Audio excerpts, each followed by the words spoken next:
Shockwave effect, the first thing you're going to want to do is go into the app Noizz, which you can download for free. And then you're going to go to the video and you're going to select a video from your camera roll of the clip that you want to use to put your Shockwave over. I suggest just editing a 4-second clip out of the video you have so that you can just throw it in here and it's pretty quick and easy, because if you try to put a 5-minute video in to add one Shockwave effect, it's going to take a while to load. So now you're going to find your video clip, so I'm just going to use this one, I guess. You'll press next at the top right corner and then next again if the clip is already shortened. And then what you're going to do is you're going to go to the bottom left corner that says effect, and you're going to look for the Shockwave effect, which is right here.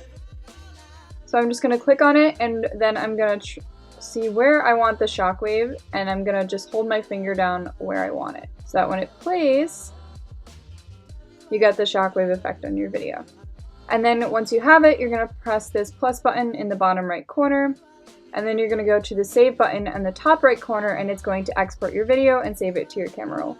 So I hope you guys enjoyed this tutorial and it helped. Be sure to subscribe, and I'll see you guys in my next video.